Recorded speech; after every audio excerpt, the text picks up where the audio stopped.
We be casting off now.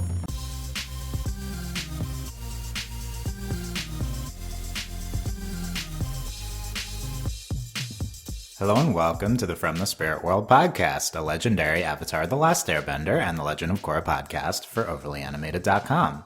We are here podcasting episode by episode on the new Netflix live-action Avatar series with some of the biggest Avatar fans you know, the From the Spirit World crew. New podcast generally out every Monday, Wednesday, and Friday for the next few weeks. Today, we have gotten to episode 5, Spirited Away. Not that Spirited Away, episode 5 of Netflix's Avatar. Check out our previous coverage of this season 1 by searching From the Spirit World or Overly Animated anywhere you subscribe to either feed or our dedicated Netflix Avatar feed to get all of these podcasts and leave us 5-star reviews on either feed you listen, please. I realized I didn't do the person intros yet, so I am your host, Dylan, and today I'm joined by Mel. Hello. Jeff. Hello. And Sam. Hi. And also Allie will be joining shortly. But in the meantime, we are going to get into Spirited Away. We've watched, some of us have only watched up to this episode. We're covering spoilers only up to this episode here. And please no spoilers past this in the comments. We'll be in full spoiler territory for the original Avatar and also Korra throughout this series.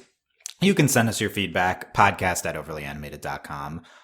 With the episode you're spoiling in the title. We would love to hear what you have to say as we enter the second half of this season.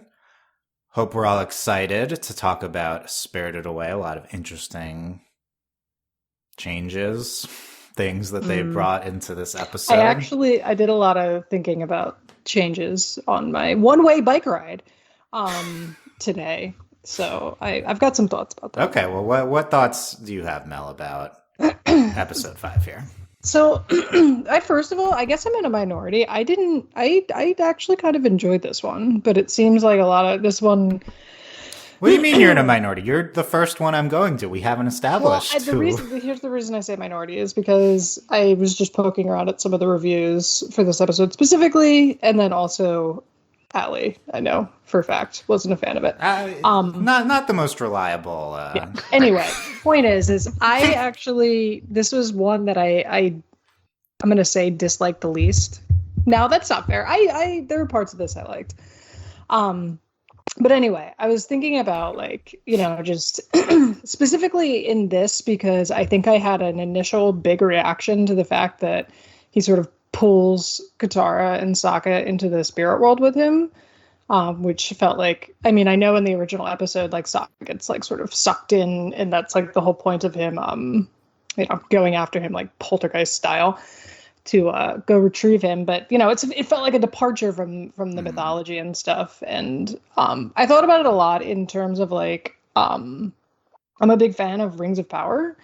But I've also read the Silmarillion and Lord of the Rings and The Hobbit and Children of Huron and like all these, lore things that people get bent out of shape for getting changed in that show. So I like really sat down and I was like, okay, like what is this reaction I'm having? Is it because it's a change or because it's annoying? Does it actually not work, or do I just think it's annoying because it's not what I'm used to? And once I started thinking about it like that, and sort of investigating, like, why the change? Like, what does it allow them to do? And obviously, as the episode went on, like, we saw what it allowed them to do. They, sort of combined elements of the swamp, of whatever episode of Korra the Fog of Lost Souls appears in. We get a lot of backstory on Katara and Sokka.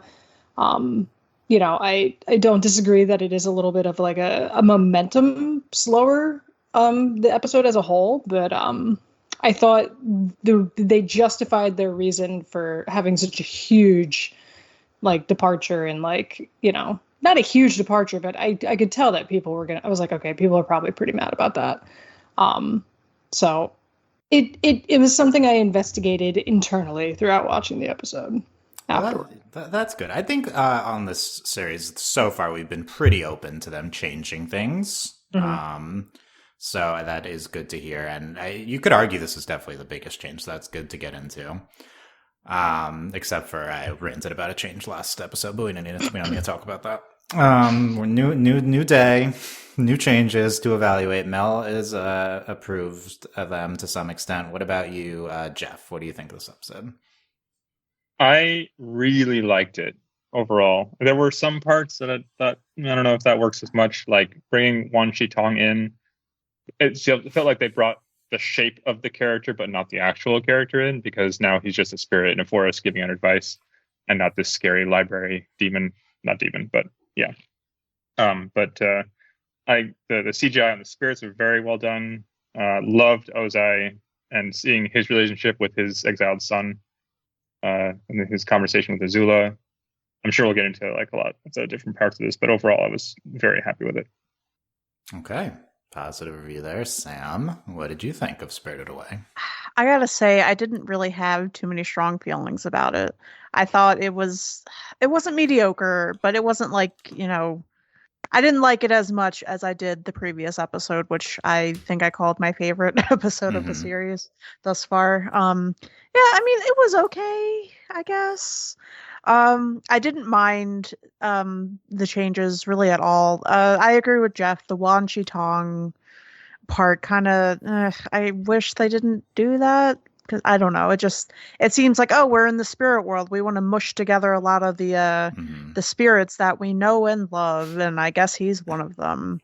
But that also begs an interesting question of if we're even going to go to the library when the time comes. Maybe we won't. Who knows?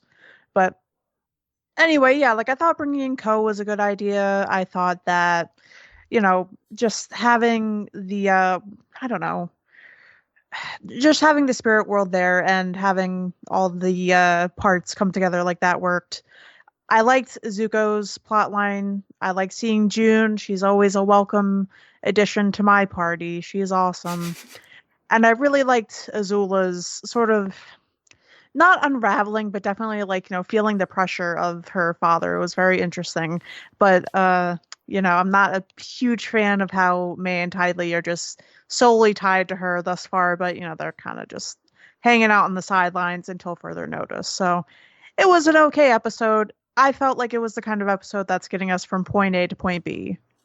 Yeah. Who else is at the Sam party besides June? Let's see. There's June. Smellerby's there. I don't know. Just based off of like people in the Avatar world thus far in this live action remake. Kyoshi can come. Okay. Suki's mom can come. I think Katara's mom can come. Not Suki, can though. come. Suki, if she doesn't like drag Sokka, and Sokka's not invited. But I would definitely bring Suki if she would keep Sokka at home. Okay. Sounds like a fun time, I guess. Yeah, we're just gonna hang out. I don't know what Grand's gonna do, but I don't know. She's gonna hang out with us. It'll be cool. Okay, that's good to hear. Yeah, thank you, Dylan. I appreciate you delving into my fantasies. I mean, you said the Sam party. We had to get into it, I feel like. I didn't have an actual party in mind. I just like June. I think she's cool. Yeah. Look, June's cool. This episode did not do anything yet. So I also did not feel particularly strongly about this episode. But it's fine. I don't mind the changes. That's not really the issue here. I just think this is like part one of a 2-part episode, and it was like pretty slow. Like I can tell, I have not seen next episode, but I can tell more interesting things will be happening soon.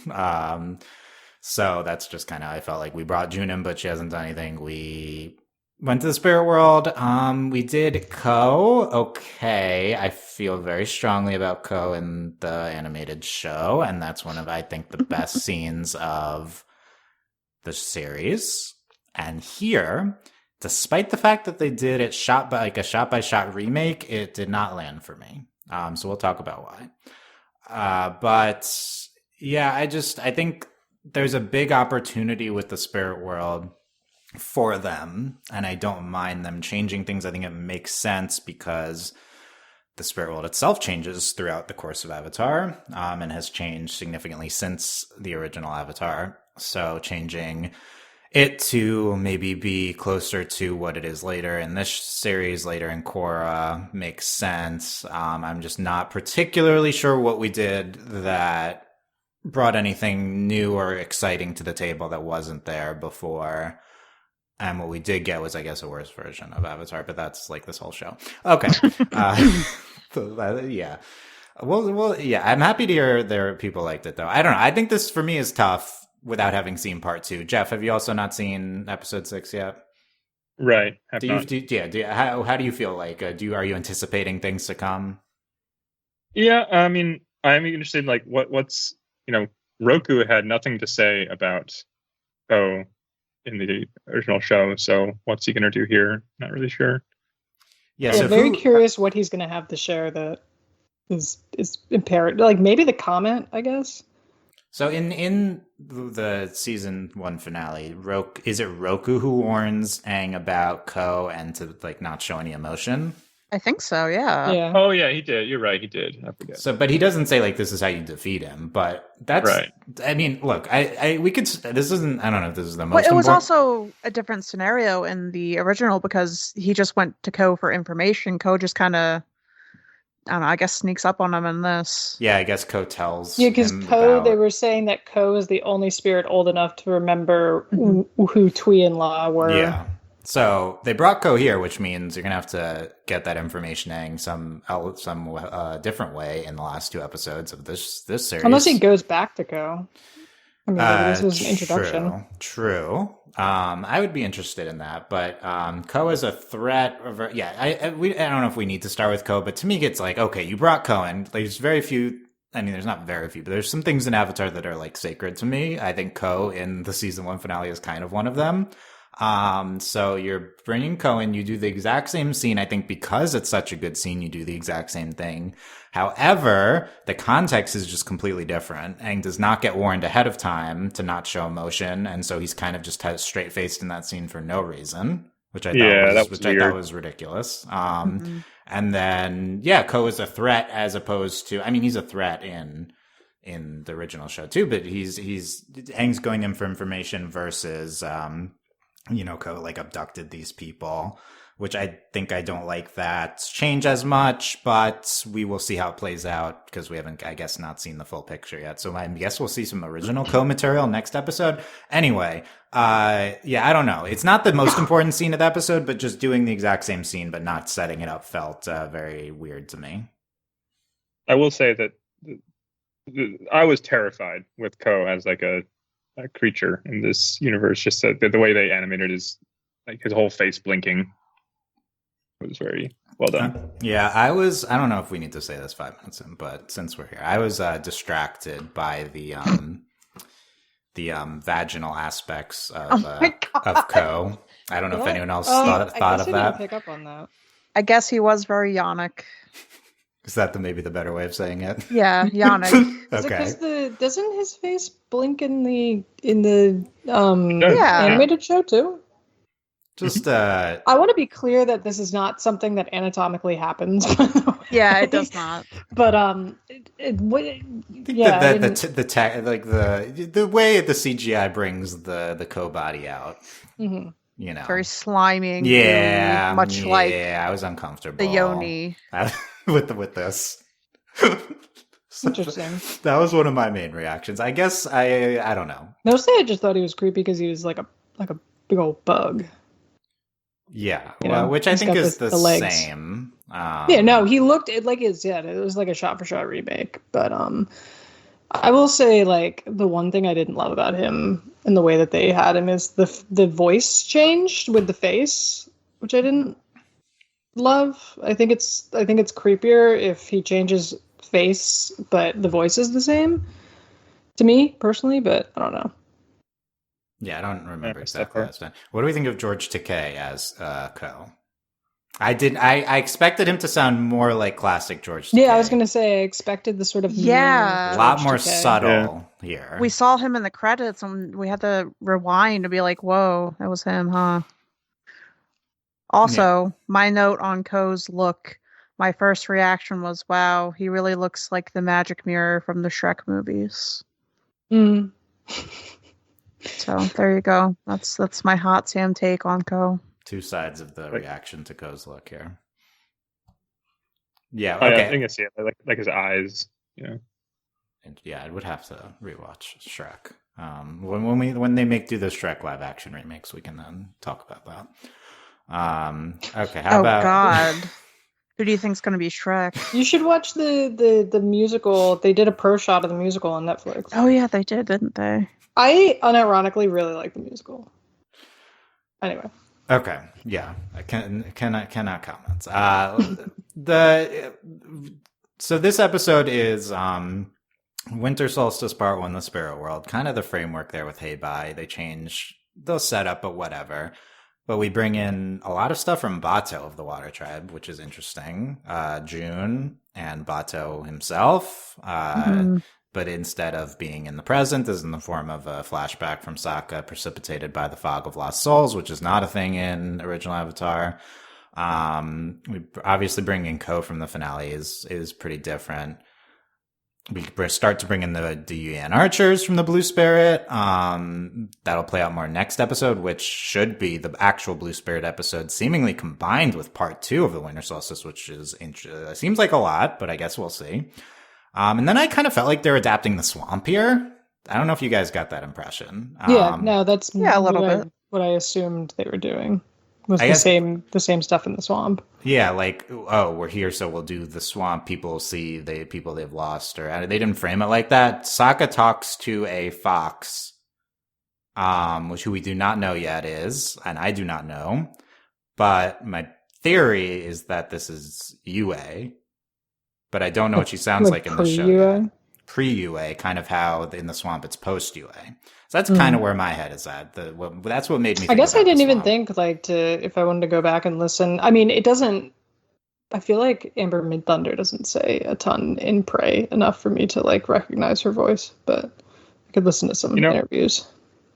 Yeah, originally I thought it was that's Wan Shi Tong's helper, one of them. Yeah, that's what I thought too. But now that you say that, we did get that close-up shot of this metal bangle thing on one of the fox's tails, which tells me they're going to have another close-up shot of the same thing on a human to make you realize. Right. Oh, okay. So we'll be on the lookout. And I think it was it's a very quick thing, but it seemed like it was a water tribe, something or other. Yeah. Man, isn't visual storytelling so fascinating? Mm-hmm. I think it would be more fascinating if I took anything away from Sokka and interaction with the fox. But it's mostly just I think that could be Yue based on the swamp in kind of a weird manner. But anyway, the reason I guess it wouldn't be like a Wan Shi Tong, it just seemed like his very specific female presenting voice. And, I felt like they were doing something here. The way you guys are talking about it, having seen the future, makes me think it won't be answered, which disappoints me. I have not seen past this episode. Oh. So Mel's on the same Wow, page only as us. Sam knows. Yeah. And Allie is now here. If Allie also knows, Oh, but good. she won't say anything. Okay, well, Allie, who is now present, you can chime in with your thoughts on this episode. Who you don't know what we thought. Yeah, I mean, it'll be a surprise for me later. This is if a I have fun to listen to liminal this. space for you to be in right now. Oh, is it fun? First impressions were. I thought there was kind of too much going on here. I mean, I liked some of the stuff they were doing. And I feel like I've said this on every podcast I've been on about this adaptation. For every one good change they make, it feels like they make 3 bad changes, in my opinion. The spirit world did not look great to me. Not a fan of how they put Wan Shi Tong here, because who's guarding his knowledge? The whole point was that he didn't want to leave the library because he didn't want knowledge to fall into the wrong hands. I know you guys were talking about the fox, and I also assumed that it was one of his knowledge spirits, and I won't say anything else, but that was my first assumption. I think I really liked what they were doing with Sokka and Katara, but I don't feel like it was necessary to go to the spirit world for that to happen. They could have just... I mean, I thought the concept was good, but the execution could have been better. Them going into the spirit world with Aang felt a little off, and even them not understanding Wan Shi Tong, I was like, why? Just because he has. I thought, did anyone else think that they couldn't see him at first? Yeah. It seemed, I was like, okay, they can't see him or hear him, and then later they were like, oh no, we can see him. we just can't hear it. Like that it seemed odd to me. Yeah, it was Kinda strange.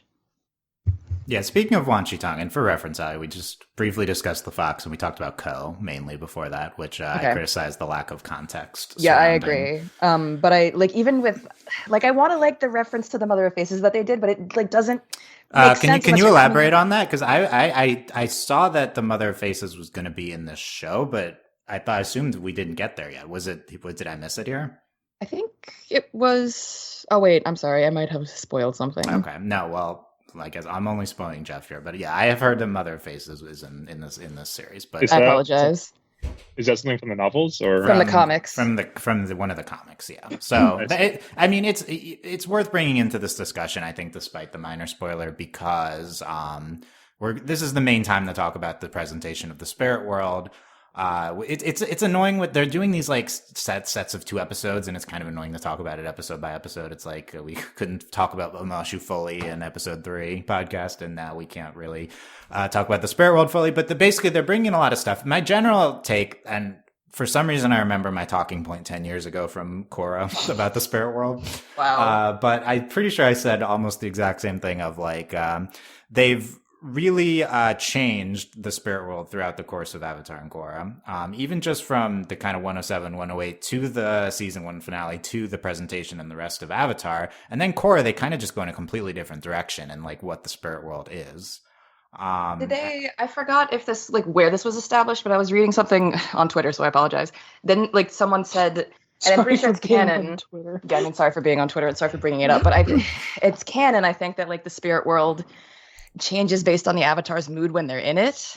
And I feel like I canon. also remember that, but I'm also like, did I just read that in fanfic? Like, I think it's canon. No, it definitely happened because doesn't Katara or God Korra we got there eventually. Couldn't she like turn into a kid, right? And like everything like that was like a whole thing in Korra because she meets Iroh, who's like, oh, like it's gonna change based on your emotions, so you just gotta like. That's what not be scared, and it won't be scary.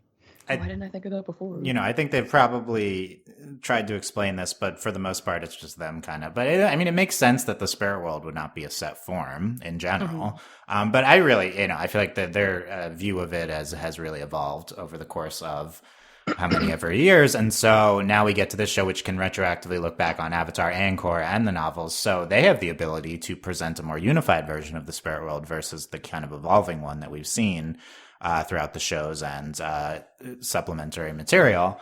So I want them to change stuff here, actually. I like that they're bringing in a lot of different stuff because it would feel kind of like weirdly outdated if they just stuck to what was in Avatar. Like the show itself was changing the spirit world as it went on. I felt like they were finding their view of what this should consist of. And so they already kind of have changed it with bringing Kyoshi earlier. But here, I guess my takeaway, so bring in Wan Chi-tong, great, sure. But to what extent, like, what's the ultimate purpose? Exactly.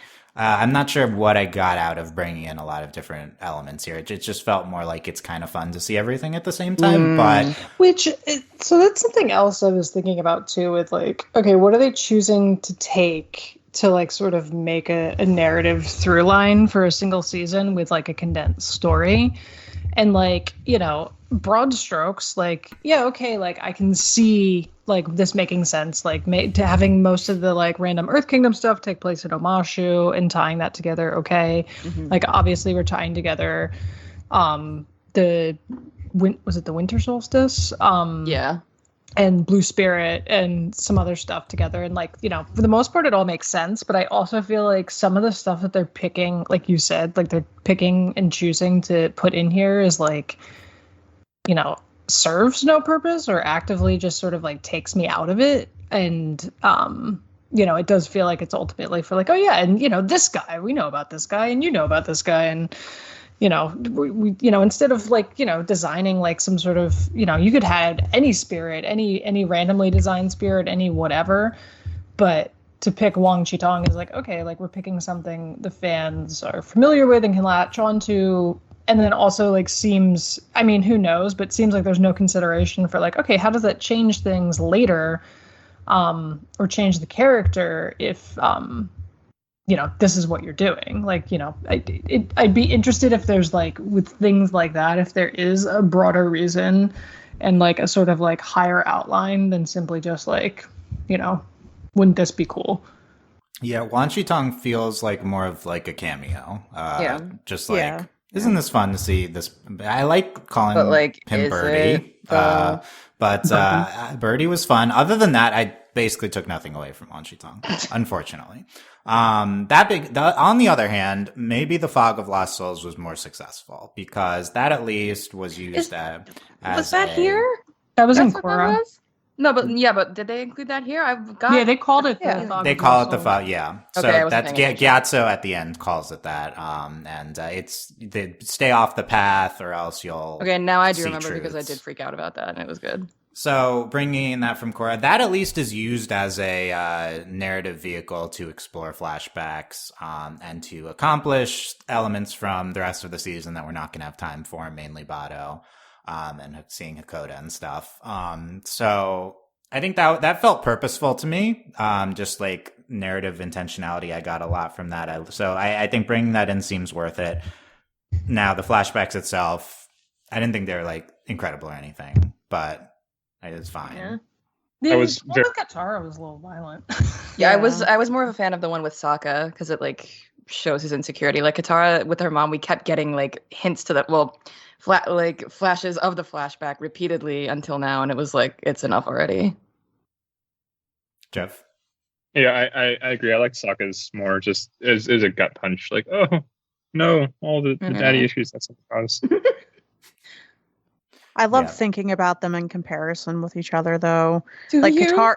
Yes, Oh, sorry. No, I do. thought you meant like the animated version. No, I was like- no. Like Katara's like, her truth, her trauma is like, watching her mother burn in front of her, and Sokka's is like, oh, I messed up on my thing, and my dad thinks I'm a loser.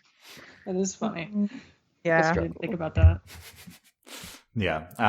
So and we can get more into the flashbacks, but I guess Fog of Lost Souls, at least it's like a device. And I will say overall though, and we'll see what happens with the Fox.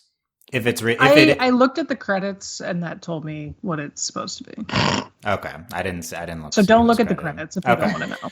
Anyway, I don't. If it is UA, then at least it's like bringing in elements from the swamp here. I don't know, which isn't the spirit world, but is spirit worldy, so fine. That being said, this was mentioned. I guess I was looking for maybe more of a visual direction with the spirit world because it's mainly just we see a path and there's fog on the Yeah, side. and there's it's like at least give it some more color or something. I feel like there's a big opportunity to go big with the spirit world. Yeah, here. like with the budget you got for the CG, why not? It No, we feels just like, want to go out in the woods and roll a fog Foggy machine. woods. Yeah, and Is that what they were doing? It I'm feels like upside down light is like kind of what they're doing, where they're You just know, like, oh, it's yeah, a little bit bit. creepier. The upside version. down, like towards the end, has like such. That's why like, I said wild that. visual. Like I want to see that. I want to see this version of something completely wild like that. Oh, I just understood what you meant. Yeah, light, upside down light. they spent all their money on the Fire Nation ships. And And the Appa lighting when Appa. they're in the Fire Pro- Nation. Have you noticed that, by the way? Whenever they go to the Fire Nation, the lighting is so interesting. Hmm. I'm Yeah. pretty confused by the what's the geography of this, because I thought that Katara and Sokka were like in imminent danger of having their face eaten off, and Aang, in response to that, is like, "I'm going to go to the Fire Nation on a trip." How long was that? Like, and I'm also going to leave behind my bison, so I'm going to be slower. Yes. I think Oh, they for- established earlier in the episode that they're close to the Fire Nation border. Yeah. Yes, they try to establish this, but it does feel like okay, Ko's gonna eat everyone. Oh well, let's just go out of the spirit world, then go to the Fire Nation, then go back in and talk to her. It feels Yeah, he like, just leaves their bodies there. Like, that's nuts. Yeah, it's a little unsettling. but we're adapting the episodes. I don't remember exact because Aang also goes to the Fire Nation. I don't remember the context for that in the They all animation. go. It was after Hey They Bye. go to this island. Yeah. Okay, so they And he all- tells them about the comet and Yeah, do they Jeff, you say it's an island? It's It's an island. Yeah, But, like, it's not mainland Fire Nation. Was not Yeah, mainland, it's and just there's an no island. way like he would have been able to get there with his glider. Yeah. He would have died of exhaustion before then. There's like that whole scene of them flying on Appa. Yeah, Through the so blockade. I guess we just see Aang entering the Fire Nation. We don't really know where it is yet, so I guess we'll find out. But it feels like mainland Fire Nation, which would be kind of wild. Yeah, I'm sure. Yeah. Which, not sure I'll be a fan of that. But maybe he'll see Azula, which would be nice because one of the things I'm thinking about Azula, you guys are like happy with some elements of Azula. That being said, I'm like wondering, will she get to leave the Fire Nation this season? Because if she does not, then I'm not entirely sure what the point of including her ultimately is in this season. Set up, baby. Just set up. We spent $50 million on setup. Mm-hmm. Right, like honestly, one of the more radical things about the original Avatar is like the patience of holding off on Azula and Toph and not needing to do what this show is doing and like unnecessarily maybe bring them in early for no reason. Like I think that they're kind of missing the point on that, but at least they're holding off on Toph. I don't know. I think I'm wondering if it's because so you remember that movie that happened, right? No. We all saw it. What movie? You know the one. Dune Part 2. Okay. Not that one. But Azula was at the very end of it, right? She was like the teaser, and then the second movie didn't happen. Yeah, just like how the first season ends. By the way, I liked Azula as like a post-credits tease.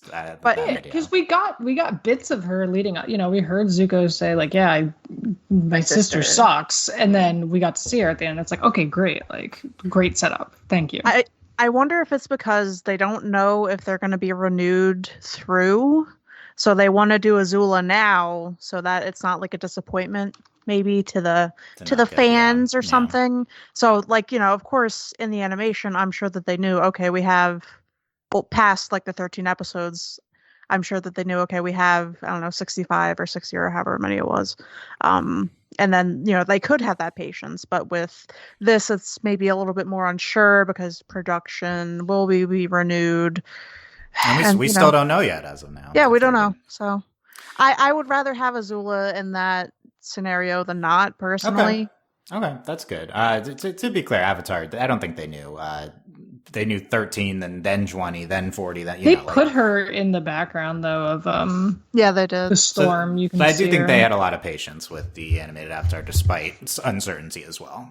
But and obviously this is a typical talking point. But one of the main reasons Avatar ends up being as good as it is because they just assume from the start they're getting the full 60 episodes, not going to worry about if they're going to get canceled, and then it plays out. So. They take a lot of big risks. I feel like seeding Azula and not getting to it yet. Okay, back to the spirit world. In case there's anything else we're missing, Jeff, what was your favorite parts? I guess of what we're seeing here. I do think the flashbacks with Sokka and the CGI of Heibai, another terrifying creature, at least for the short while he was in it. Oh yeah, let's talk about Heibai. Yeah, I don't remember was there a Heibai in another form in a panda? Yes. Yeah, no, I remember the panda. He looked like he looked like this. This he is also like a creepy version. He looked like this because I was like, what's the predator doing? Yeah, you really don't remember season 1, huh? Predator doing. I don't think that's he what looked he exactly looked like. this. I'm surprised, Dylan. And this, by the way, this was my first episode I ever watched about episode 7. You did watch the episode 7? Yeah, not. That was pretty early. Okay, that's not black and white. And then I think he's all black here, but that's true. Similar-ish. Also, I feel like he's a lot bigger in this shot that I'm looking at. I googled Heibai. I like. He also existed in physical. Like he wasn't in. He could go in and out of the spirit world, but you see him in the physical world first too, and a lot bigger too. Yeah, because he grabs Sokka and sort of. Some might say spirits him away. I'm comparing animated to live action Heibai. I think there's a difference. It's the same shape at least, but I don't know. The way he comes into each world is different. Yeah, but Jeff, any other aspects here? No, not really. Not for the being in the spirit world. Yeah. Yeah, what can we come up with a better idea of what they could have done visually? And obviously there could be limitations. Animation. Like we're talking about. Yes, if it's going to be, I mean, CGI, we can animate it. Do via that. more. Why don't you just do like retcon? Well, this isn't a retcon. I don't think I'm using the term incorrectly. Pull a Korra and have a Wan style episode of the Spirit World, and it's just animated. Yeah. By the way, I always forget to talk about things. The Oma and Shu sequence from the previous episode was animated gorgeously. Yes, it was. It was beautiful. I love Cave it. of Two They should have Lesbians just done the was the whole- best decision they could have made. That was if Well, get that was the whole excited, show. Allie, because that's the only I know. only queer stuff they're gonna give. I know. I've watched everything already. Wow, Well, I mean, destroying it's not our like- hope for. It's Bai not like Yue the or original something. Avatar was like brimming with. Yes. Well, okay. No, it's just a good choice. There's nothing. I feel like in Korra, the spirit world is there's like all these other spirit. There's like I remember this random one, and they're kind of like in a place. They're not in like a fog type thing that like mirrors the real world. It's like more of like a physical location. I feel Yeah. like a substantial location. Maybe we take I would have been interested in taking the spirit world from Korra, like we're doing with Fog of Last Souls, kind of expanding upon that. Visually, I think that could have been interesting. And look, maybe next episode we'll get more from You them. could make it like, sorry to bring D&D into this, but like a Feywild type of like just crazy stuff going on. You didn't have anything insane. Right, I think that's a good point. It's like spirit world, you can do anything. Okay, it's just a They barely forest did with anything. some fog in it. Yeah. Yeah. We do get a Maybe. bit. Oh, I'm sorry, Jeff. You go ahead. We do get a bit more substantial with the Gyatso's hut. Yes. Come back to Gyatso in a second. But yeah, Sam. Yes, Sam just had a silly little thought about, maybe just like thinking about the show in general, like cell shaded, like rotoscoped animation, something like that. I think that would have been a very interesting idea. Yeah. Yeah. Anything different. I think it could have been interesting. A lot of possibilities. And well, maybe we'll also go back to Spirit World in the north, because we don't know how they're going to do that plotline without the Spirit World, without Ko. But we will see. Gyatso at the ends, I assume was not okay. Now what was Gyatso in these episodes? I don't remember. I'm assuming not, right? I'm gonna say You have a note that says yes. What do you mean I have a note that says yes? An outline. Gyatso is in this episode. I mean, in animated episodes version. Oh, of no. this.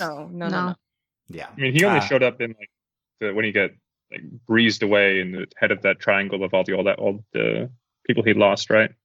yeah. Yeah, and the guru. And they're telling him to And the do storm. some stuff. Pretty much it. In this, we get flashbacks in the storm, but not like Spirit World. He's in the Spirit World. So that's an interesting addition here. Yeah, I think I'm a fan of that because it also alludes to Korra, like how Iroh was kind of her guide when she was in the spirit world for the first time. I like the idea that he chose to stay there, not necessarily just for Aang, but like, I mean that part was sad. I think this was my favorite. Not necessarily just Gyatso in general. At the end, Gyatso gets a narration over the end of the episode, which I think was at the most moderately successful. But my favorite part of the episode, Aang says, or they're talking with Gyatso. Most people move on in the Great Cycle. You chose not to move on in the next stage of enlightenment. So kind of bringing more substantial Buddhist elements into Avatar. I don't remember really mentioning enlightenment in Avatar Korra, despite obviously the fact that Air Nomad's heavily based on like Tibetan Buddhists and other Buddhist monks. So I really like that. That's the type of thing I kind of wish the show was doing more. That's the type of like cultural authenticity, whatever kind of moment, that type of thing that I'm looking for. And it was a small detail, but I like that. It's like, oh, we're going to explain why he's here. And they'll mention all the other airbenders move on to the next stage. That to me felt like the most interesting thing in this whole episode. Yeah, I agree. I was still waiting for the other shoe to drop and like, psych, I'm actually an evil spirit. Like, I was waiting for that as I well. didn't fully trust him like the entire time. Yeah. Yeah, Red Riding Hood. Maybe that vibes, speaks to like how well they Dylan. did the setup. I was What? thinking that like the whole time that we've been talking, like this is very much like Red Riding Hood, like Sokka and Katara got like eaten by the wolf, who's Ko, and now Aang has to go save them. Yeah. Well, I was thinking Gyatso, if you were worried about it, could have been the wolf waiting in the like his grandma or whatever. Well, it's still the same but, sort yeah, of still kind of the idea. same. But that is true. Ko. Yeah, still I don't know about Ko eating people, but we gotta see how it plays out. Did they keep the like needing to show emotion bit? I don't remember. No, they So, didn't. so Really. Aang did not show emotion, but we did not set that up by them saying anything. I don't think he didn't show emotion. I agree with Dylan. He was I think clearly he was straight-faced, like trying to be Mhm. muted in his delivery. So I feel like maybe there was a scene that got cut or something. I mean, that just it has to make no sense to people who've not seen animated Avatar. Like, what was even happening there? I mean, I guess they established Ko enough, but yeah, it's just Aang's just straight faced. But it felt like more of a reference than a thing in and of itself to the animated show. Yeah, so I think we covered most of the elements here from. I could have used more Heibai, but I assume we'll see more of him next episode. We'll see if we get Panda form. We just have Predator form so far. Okay, but we can talk more about the flashbacks, I guess. Oh, by the way, Wan Shi Tong not named in this episode. Yeah, which also again just simply felt like nostalgia factor, because if you're coming into this not knowing Avatar, you're like, what is happening? Who is that? And it isn't answered. Yeah. I do think yes. Like, what is Katara and Sokka? They're having these flashbacks. Is there like, and then Ko shows up. So is the idea that he snatches them from that point and puts them in the like the Shelob webs, or is he going to send them back into more flashbacks and keep tormenting them until their spirit breaks? And then I don't know what's going on. That's an interesting thought, because it seemed to me like, because they show up or he shows up in their flashbacks. So it seems like that is true. The Ko shows, Ko's in their flashback. What they say in terms of words is just that Ko hunts in the Fog of Lost Souls, which is a separate thing from Ko. It's just his hunting ground. So they're trapped there until Ko decides to come spin them up. But yeah, that is true. We see Ko at the end, so maybe that indicates that they were already taken, but we don't actually see that happen. We just see Ko kind of show up in this episode, at least. Kobe, Kobe's like this Fire Nation or whatever soldiers in their flashbacks. I guess that's creepy. I guess that's an interesting thing they did with Ko. At least it's something we're seeing here. But let's talk about these flashbacks. We have Katara's flashbacks. I guess this is finally the payoff to at least twice before we're getting brief glimpses of Katara's mom, not named Kaya, and Dad not named Hakoda either in this episode. In the credits, they credited her as Kaya. I know that. Definitely they also credited the guy Yan Ra who killed her. Oh yeah, I did see that. And I was like, oh right, that guy. Definitely don't say yeah. Who was the most incompetent soldier? Like anyone, it should be able to. Oh, there's someone over there for sure. That's why the mom said no. Don't look over there. It's me. I know. Yeah. Yeah, I was thinking. I was like, oh, wow, so, she got me. Just goes to make a big bending type move. But we've seen glimpses of her dying in previous episodes. Too many times before this. Now we finally see the full death. Yeah, I feel like we didn't need all those. We those really little, did not. Little blips if we're just going to show it. Everything about it. It's like it comes up as a little comical. I'm not gonna lie. Like I was surprised we did see it in full flashback form here, like Sam said, because you would think that just glimpsing it is the point. Okay, but exactly. Now it's just we're just gonna expand on it later. Fine. Her mom's there. They're braiding with Gran as well. And then the Fire Nation is attacking them, and they're looking for Katara as the last waterbender, and Kaya's the Chides are in the thing, and there's nothing. I'm recapping but there's nothing interesting. It's all Katara's fault because she couldn't bend good enough to save her mother. Right? Is that her trauma? That's what she's. That's what I got from it. Yeah, no, I did too, and it felt off because she's I mean, I guess kids would think that. Just I don't know, it felt off. I can't And remember if just- she has a similar thing in the show where she also kind of blames No, herself. she like her Yeah. mom tells her to go, get out of Oh, here. that's Yeah, right. she She doesn't see runs. her. She doesn't know what her mom did until she finds out in the Southern Raiders. Right. Mm. Right. Just also trauma just from mom dying, which I feel like is the main thing. Seeing her mom die in front of her eyes. Yes, of course. That's traumatizing. I agree. Yeah, it was. I don't know. I thought it was fine. It's just it's like we've seen it before in this show. So I don't know. The Sokka one. Interested to see Hakoda and Bato here. Although confirms we're not going to see them in the present, presumably, unless they're at the north for some reason. Trying to think of how they might do it. Because I mean, look, next episode, we're still in the same vicinity. We're in the Fire Nation, and then we're in the north, right? So not a lot of time left. But Sokka gets the ice dodging trials. He passes. Did we get flashbacks of this in the Bato episode? Probably. Mm-hmm. Well, Yeah. no, I don't think so. No, I don't think so. Okay, so No. these we've referenced They ice do- dodging though. They do the ice dodging challenge like Yeah. at In the present. Yeah, they do so it, they yeah. turn it into a past thing. Got it. Yeah. Yeah. And then Sokka overhears his dad saying, "Not everyone's meant to be a leader." That's No. the thing. The point of the whole doing it in the show was to show that he does have leadership skills. I thought it was. I don't get it. Like, it's one thing to like have. I mean, sure, they're connected, but I think it's one thing to be insecure about like your warrior skills, like fighting, maybe, as opposed to your tactical skills. And it just doesn't make any sense the way they did it here. Like he gave him the mark of wisdom, and it was a lie. No, in the show, it was. I'm mad. If you can't Yeah, tell. it is wild. They kind of establishing Sokka as like nepo baby of the the tribe. He is a nepo baby. Let's get this started. I like. Because in the OG, he's like the only man in the tribe after his dad leaves. So I mean, he's that the is kind only of he's the nepo only already. option to lead them. The last resort. He's the only old. I mean, he's also the only like slightly older teenager there. This sets up Sokka with daddy issues. When we do see Hakoda in the present, they could go in a poor kind of Sokka. He can't live up to his daddy's expectations. His dad's What's he rip gonna him apart. do? Well, what do you do leaving your water tribe? You failure. He said. Yeah, exactly. He's gonna be like, Dad, I want to be an engineer. What are you gonna do about it? What do you And that- mean? We don't do that in our family.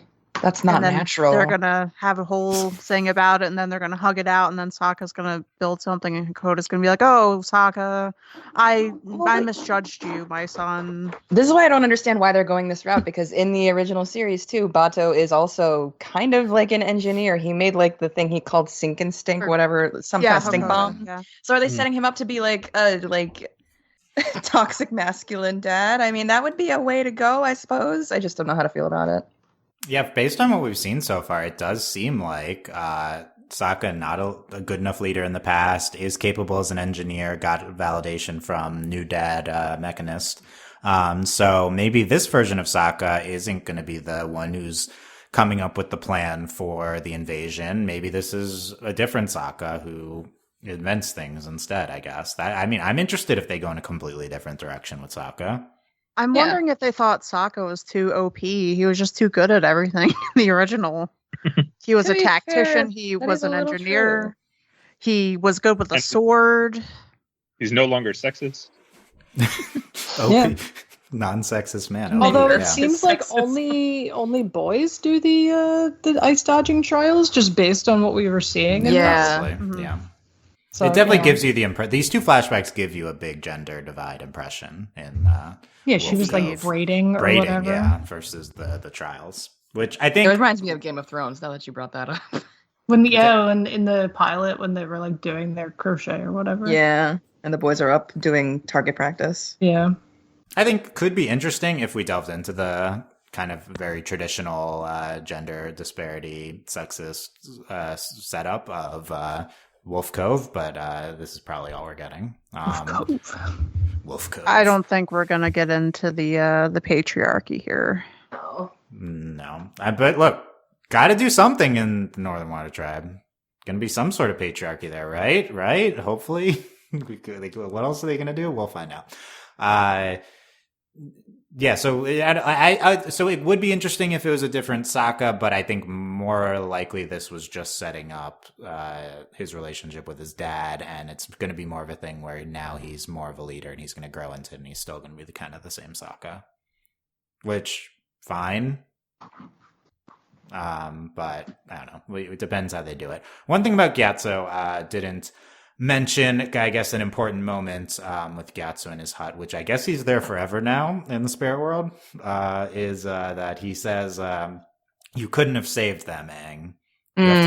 You have to let go. That was nice. So you have to let go. I like the let go reference. Here's the thing. Does Aang have trauma about not being able to save them? Because he didn't run away in this show. Trauma around that. He didn't run away. It's kind of like when somebody parks their bike in the wrong spot at the wrong time. Oh. And, there's just nothing you could have done. And it is what it is. That's essentially what happened with him. What are you talking about? My bike got stolen. Allie and the listeners have no idea what this is. Yeah, my bike got stolen. Anyway, point is that he, he truly just left at the wrong time. So this felt like the payoff to what they did in the show, which is he ran away from his responsibilities, and now Gyatso is telling him to stop beating himself up about it. But has he been beating himself up about this? No. And he didn't run away in this show. So this is weird. This feels like weird. This feels like a different script version, and they changed one thing but didn't change this part. Oh, I would love to know how many script rewrites went on in the show. Right. More than likely, though, they're just keeping the spirit of this from the past show and changing the other thing. It's like last episode, Sam and I talking about the fact that this show is as wants to be as unchallenging to the audience as possible. Essentially, is so how it sets up here is you don't get the challenging setup and what the character's going through, the trauma surrounding it, but you do get it's okay, you don't have to worry about it. So we don't, we do get the consoling. You didn't technically do anything wrong. Yeah, it just was bad luck, as opposed to actually reckoning with your choices. Yep.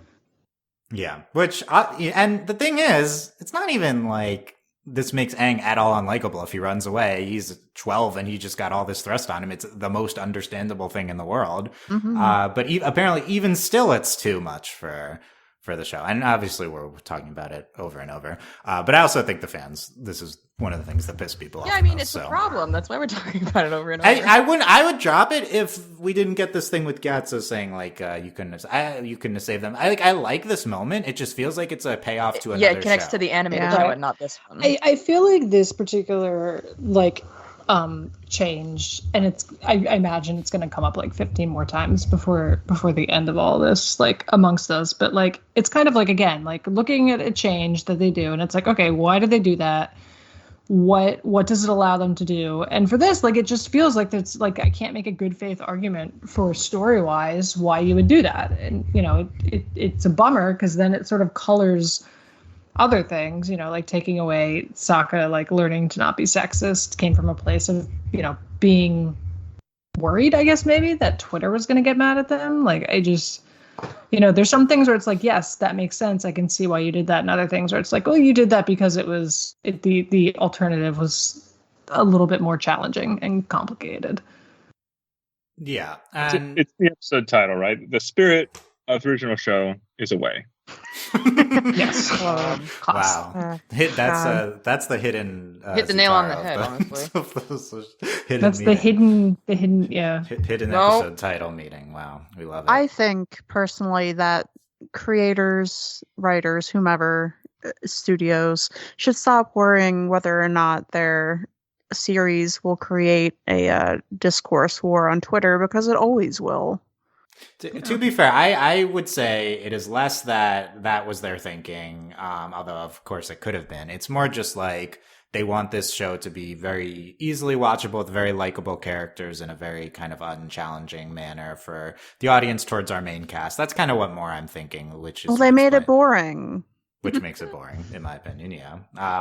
But, I don't, rather than thinking about a specific reaction on a specific platform, they're thinking about the generalized audience, which they have talked about. They want as big of an audience as possible, and appealing to as many people as possible with the least most likable, least problematic characters, I guess you can have.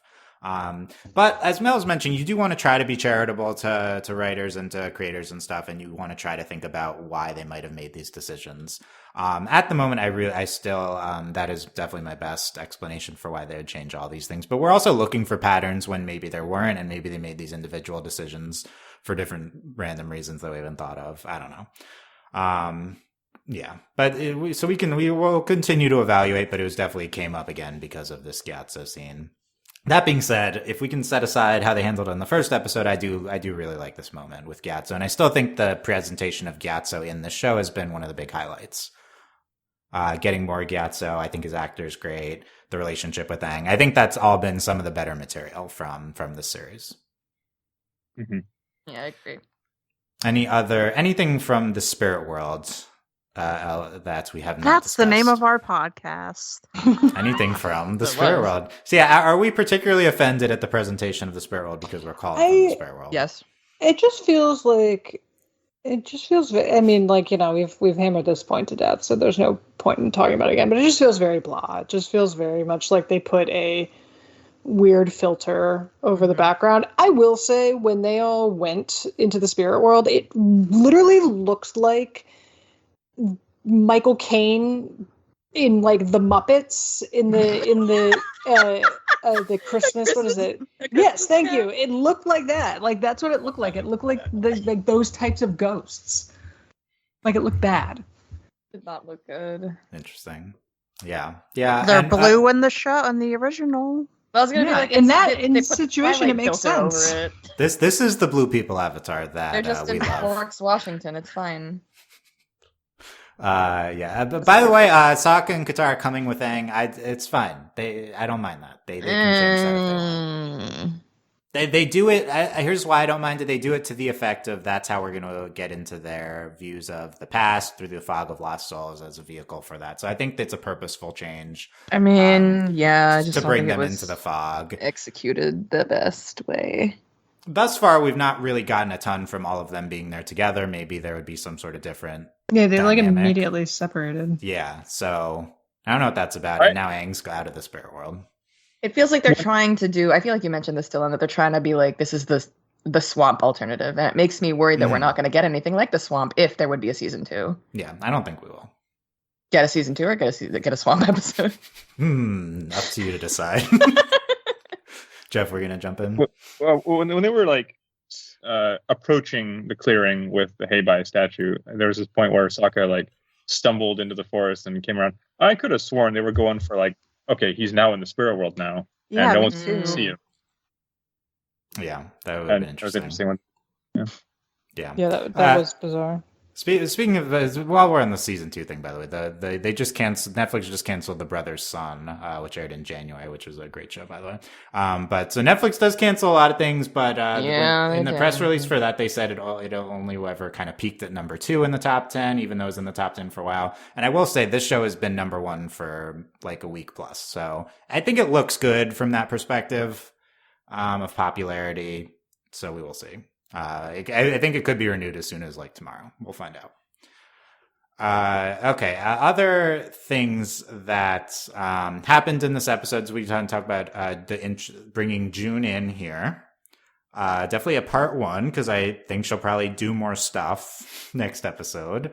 But the main thing I feel like we get is June says to Zuko, "I'll let it pass because your dad's kind of cute."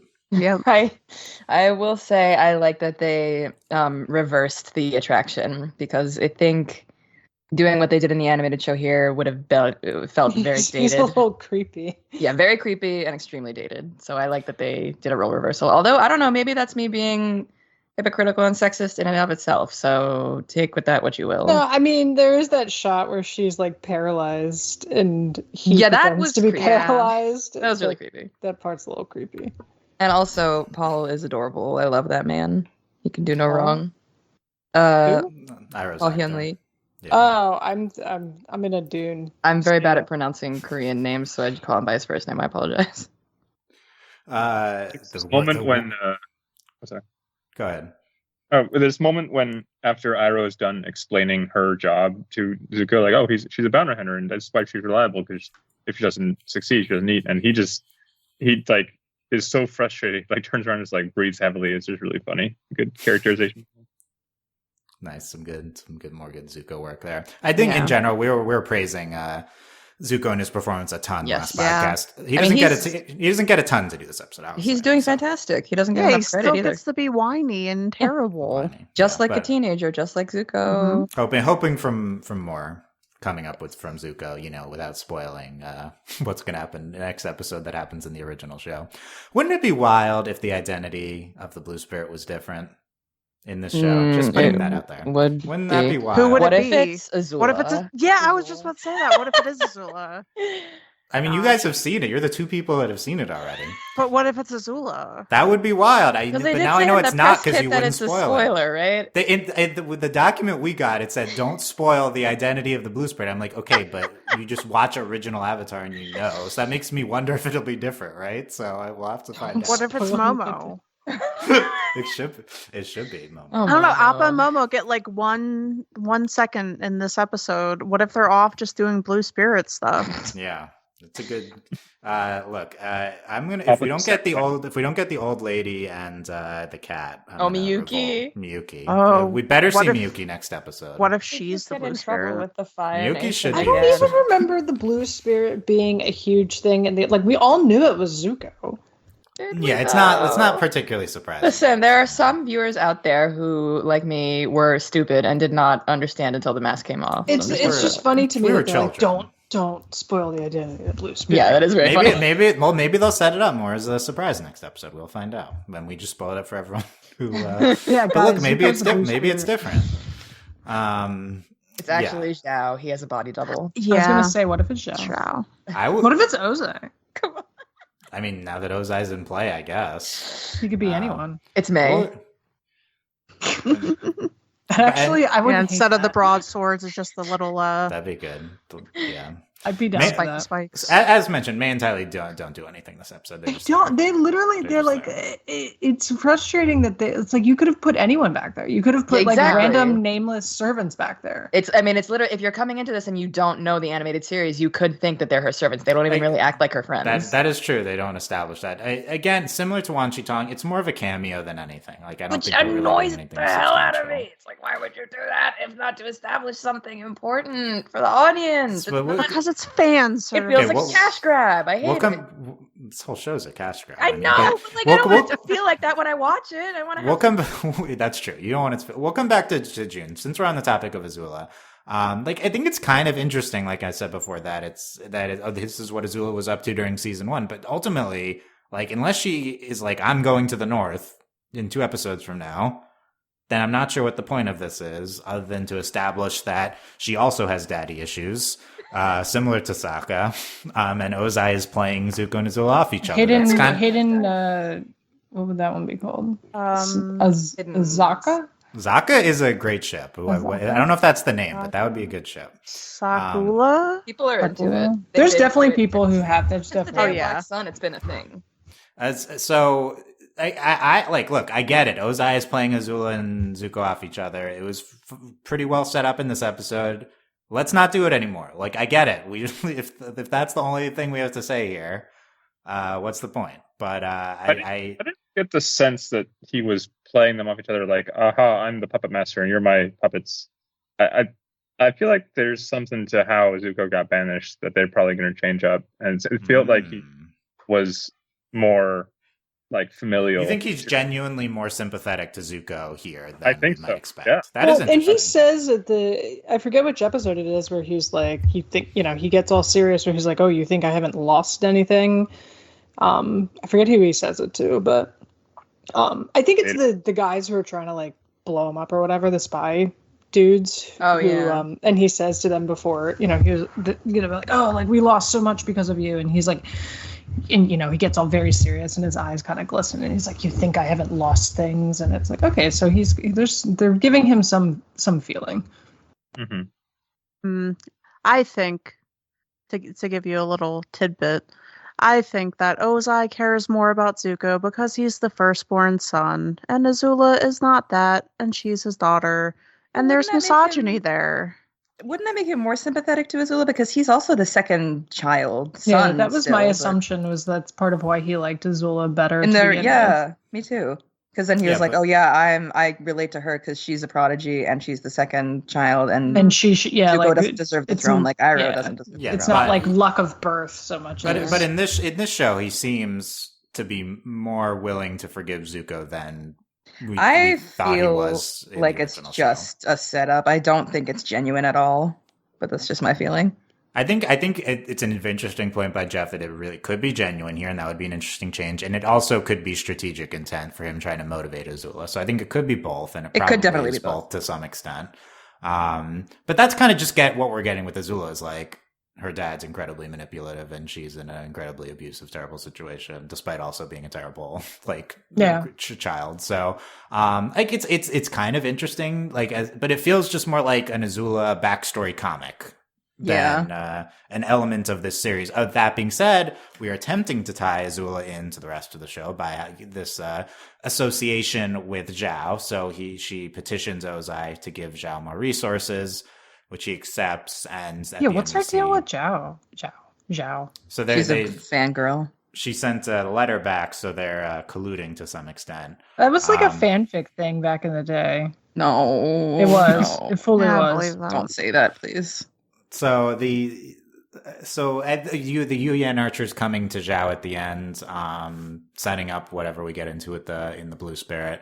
At least we have the Azula Zhao association, unless it pays off with again Azula being on the ship with Zhao attacking the North. I'm not sure like how worth it it's going to be, but it's kind of I do think that's probably my favorite part of all this Fire Nation stuff we're getting is kind of associating Azula and Zhao. The But two he's badass bees. yeah, but on the opposite end, if we are not changing things, it's not like this will pay off next season. So, kind of will not be able to because of reasons. Okay. Without further spoiling the original show. Yeah, anything else about Azula? Are we trying not to spoil the original show? No, we put Yeah, up I a was just spoiler thinking, warning. like you say in the top, that it has spoilers for the original Ankora. Yeah, we say It's that. been like Yeah. 20 years. You should have seen the original. No, I think You should Dylan's have. just trying to be funny right now. No, I'm never trying to be funny. I'm always serious. No, And- no, He's I always think, accidentally funny. I think you It's have always your pure jovial organic side. humor. Yeah, it's not, it's all natural. Okay. Anything else on Azula, Ozai? Anything that Ozai does? I mean, we talked about his motivations. So that's interesting. We'll see Azula what- has some blue fire. Oh yeah, because Get we a see her little- doing little- some a training. Yeah, I remember people were really upset when they saw that she supposedly did not, and I was kind of like, y'all need to calm down. Allie telling people to calm down. Listen, I can be calm. It is Sometimes. Completely calm. Sometimes. That was in our quote lodge. It's an interesting change that like is only blue sometimes, like when she's really mad. Where like in the original Yeah, I show, kind of like didn't that. ever do yellow. Depends on their emotions, because I that guess is maybe that should she be how was bending really works in mad. the first place. In the original all the time. I'm always Yeah. angry. That's my secret. I think there's a lot they could do with the different bending aspects. They could kind of elaborate on more, do in different ways, like this. So we'll see. I don't think they will. Do you think but that, what kind of psyche will produce green fire all the time? I wonder. oh, Jealousy.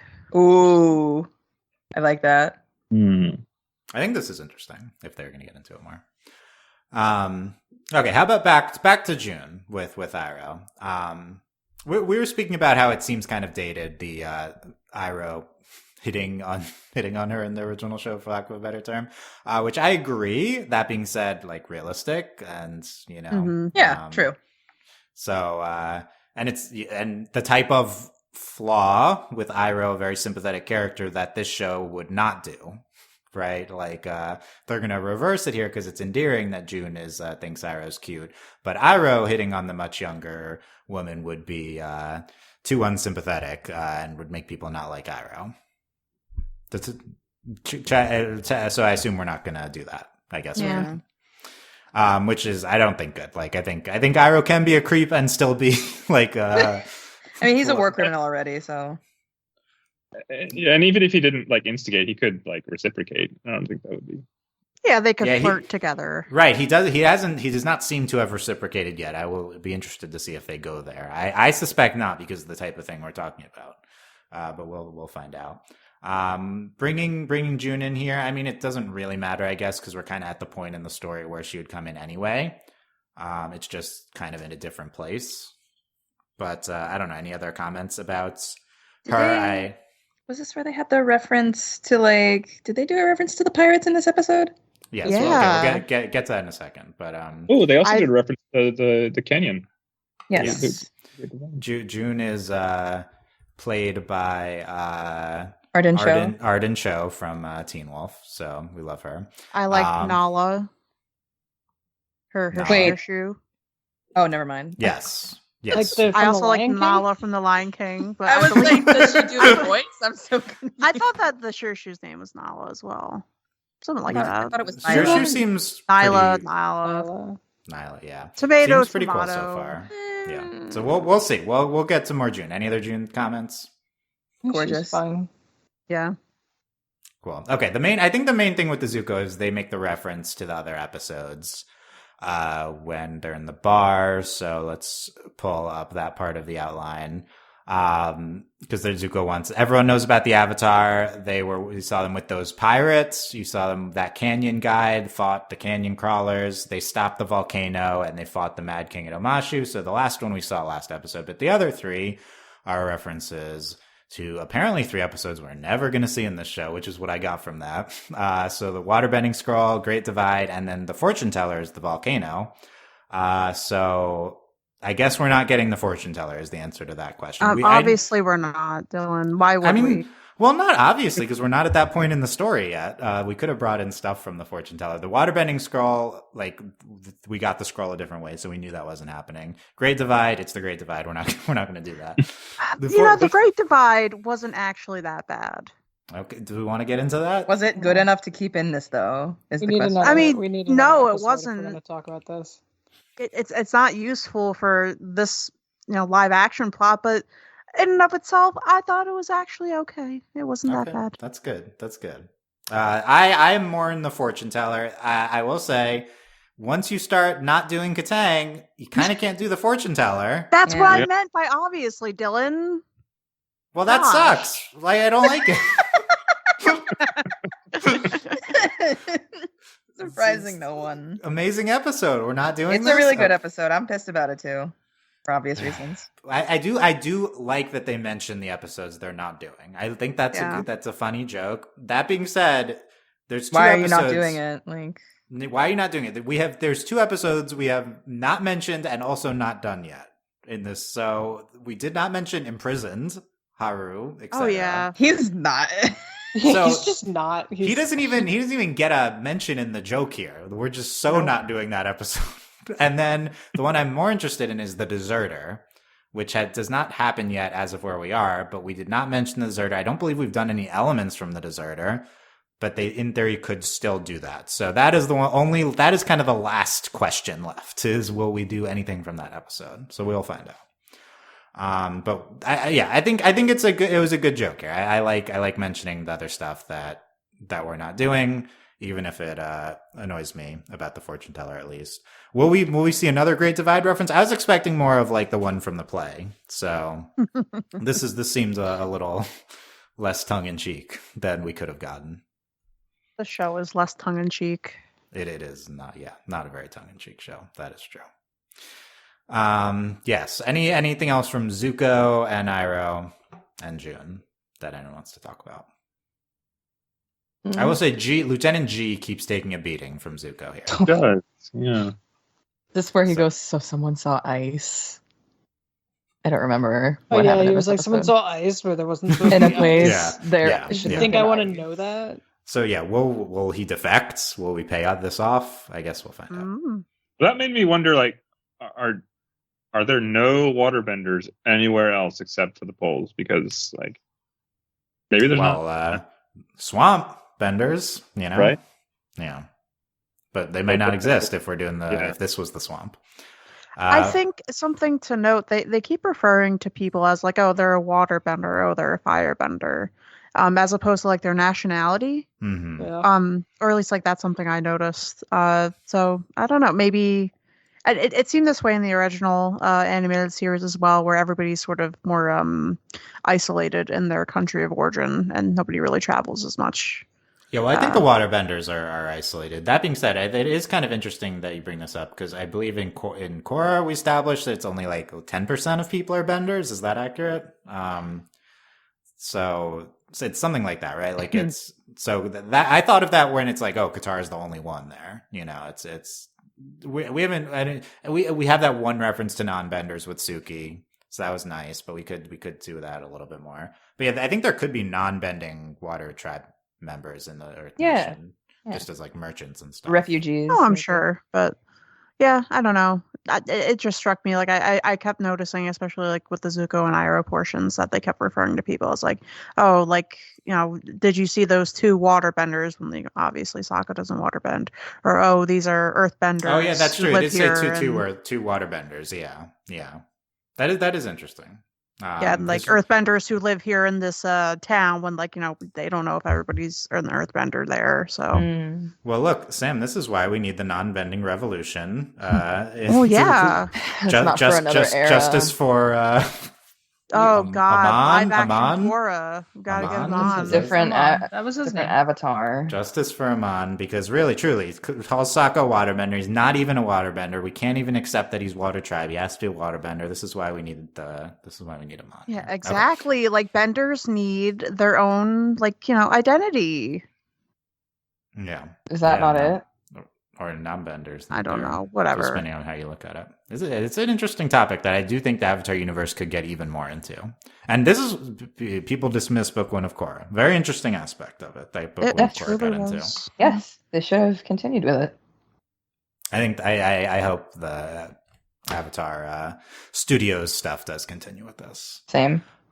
Okay, what else have we not gotten into yet? I kind of talked about everything. We brought in Pip and Paddleopsicopolis. Yes, we did. As someone, I think Allie spoiled that we were going to bring that up. Yeah, so, I apologize, but yeah, it's here.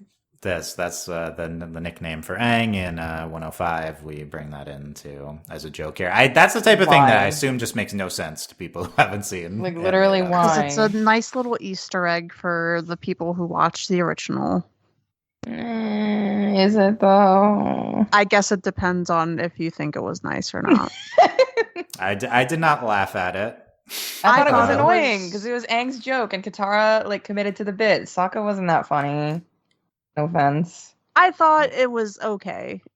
If they were going to put it anywhere, why not here? They should put it in Omashu. Well, they didn't, so... Yeah. I'm kind of surprised they don't do more of this type of reference. I guess this episode was pretty heavy on the animated show references. Which Sokka was more jokey in this one. He was quipping. Getting some one-liners in. I feel like he had something funny that we haven't mentioned. Oh! How about Sokka's tragic dating attempts? How was I supposed to know she was a Fire Nation soldier?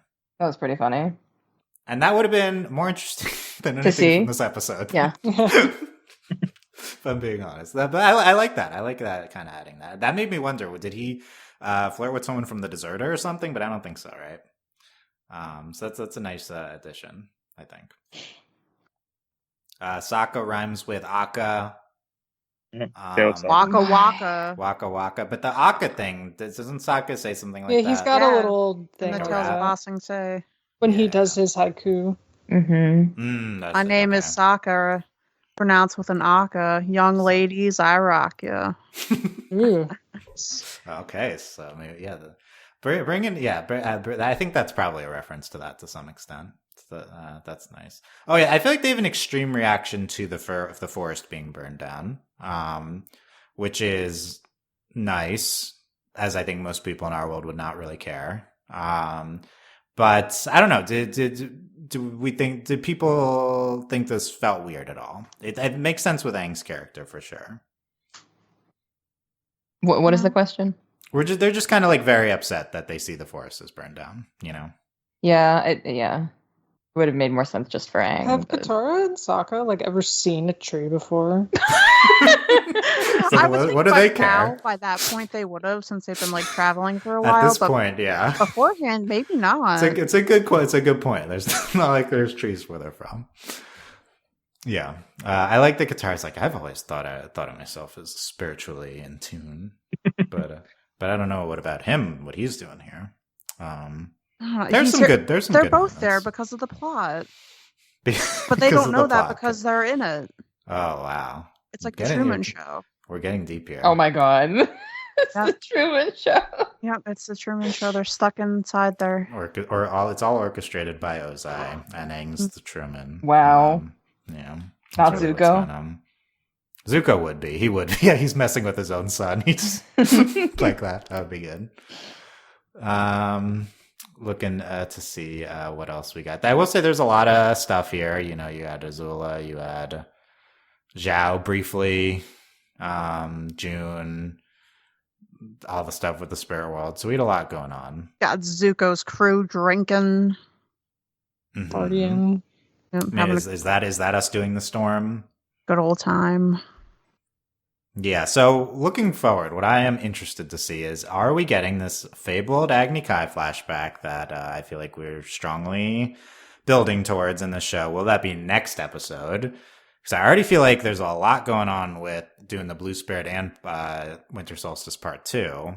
So you're going to do that and the Agni Kai, or are we going to do the Agni Kai in like episode 7 for some reason? So that's what's on my mind about the setup here. I feel like they're probably like they'll combine the blue spirit and the storm. Yeah. So- It's like you're kind of getting his psyche as you see his past as he's acting in the present. I could see it. One thought I had about the whole setup of this season is we are here, episode 5. Episode 6 will be framed around the Winter Solstice Part 2. In animated Avatar, that is episode 8 out of 20. So we're really framing the entire season around the first 8 episodes of the animated show. Even though we're pulling in stuff from later, until we get to, it's kind of just going to be first 8 episodes, then cut to Northern Water Tribe, with everything else kind of being skipped or brought into the beginning. Which is, I would say, an interesting choice, considering the second half of Book 1 is a lot stronger than the second half, than the first half. So I think it feels weird if you're kind of tracking it along with how season 1 actually went. Yeah.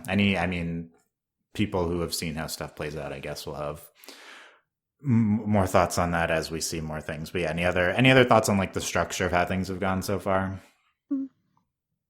No, I mean, I think it's just I've kind of separated it in my mind from the animated one, where it's just it has to be its own thing. Obviously, like it has to be just something where like they're pulling from the source material, but if you're expecting everything to play out structurally the same, like that's just not going to happen with how it is structured. So, as it is on its own, I think how the structure is fine. It's getting us to where the plot will go, or that we know it will go. But it's sad to lose a lot of the moments where we would breathe, like the fortune teller, or stuff like that. So yeah, I guess looking at the second half of the season, the storm is flashback, so you can kind of tell the flashbacks in a different manner. But past that, the Blue Spirit is kind of your big ticket item before we get to the Northern Water Tribe. So I think a lot of it's gonna come down to how well does the Blue Spirit integrate into what we're doing with the Winter Solstice. I think that's pretty big looking at how this whole season's gonna go. But we pull Bado back, probably skipping Deserter, we'll see. We pull Northern Air Temple back. It's interesting to think about like that. And we still have not seen Roku warning Aang about the comet and the kind of countdown we're getting. So we'll I get feel that next like episode, I that might guess. happen at some point. Well, he's going to Roku right now, so it's probably next episode, but it seems very late. Like that happens pretty early previously. So thinking about it from their perspective, that's why they had to have Kyoshi warned him instead about the attack on the North, so there'd be some sort of urgent element for them to reference if they're not doing this until episode 6 out of 8. Yes. Any I don't know, any other topics that anyone wants to get into in depth? Sam, anything on your mind? I mean, I have some things on my mind, but nothing I want to get too in depth on. Okay. Do you want to hear the Are they small related things? to Avatar? Yeah, they are, of course. Yeah, small things, sure, yes. I thought you meant in general. I mean, in general, I have a lot on my mind all the time. Okay. But in terms of Avatar, I have some small things on my mind that I don't really want to get too in depth on. But Okay, well, let's talk about the small things. All of I them. didn't like Hakoda's beard. Yeah, it looks, the hair stuff like looks terrible. The It really didn't look good. Yeah, and I think this would be a big issue for you, Sam. How all of It the is, facial hair because, looking like, weird. a lot of the facial hair, like, of course, some of it's like a little bit more in the realm of something that you would not typically see on a person nowadays, especially Ozai's, but like it's not Hakoda hard. had an Abraham Lincoln beard. Yeah, then that's not hard to do, but somehow they gave him like this designer stubble aspect to it, and it just doesn't look good. It's like, bro, like you didn't just come from the barber shop here. Like you just came from ice dodging. Calm down. I thought Hakoda looked weird overall. He also Agreed. felt weird. Didn't feel, that was one where it was like, I don't know if this doesn't feel like the character. It's a big difference. There's a big difference. So I don't know. I guess this might be it for Hakoda this season. I did think it was interesting how they start these ceremonies with, we're going to dunk your head in some ice. Yeah, that was wild. Like you don't have enough of that in the air already. It's cold already. No, you have to like completely freeze yourself. That even was more. actually the ice trial. The whole thing about the dodging, that's not, it was metaphor. Checks out. Yeah, like wow, Saki really took that like a big baby, huh? Yeah. Sam, what other small things? Oh gosh. Frankly, I wasn't a big fan of the whole Gyatso thing, but like whatever. It is what it is. I'm not gonna rain on your parade, Dylan. I liked the bear statues. I thought that they were very lovely. Yeah, I agree. Also, Nice. I don't really like how Katara, in this iteration of her, seems to lose a lot of her wisdom, I guess. Like she doesn't seem as self-assured and like or like confident in that she knows things. Like when she was telling Aang about like the acorn and stuff, she she starts with oh, Gran told me this and like da da da. And I don't know, it just seems Where's Gran seeing acorns? Yeah, exactly.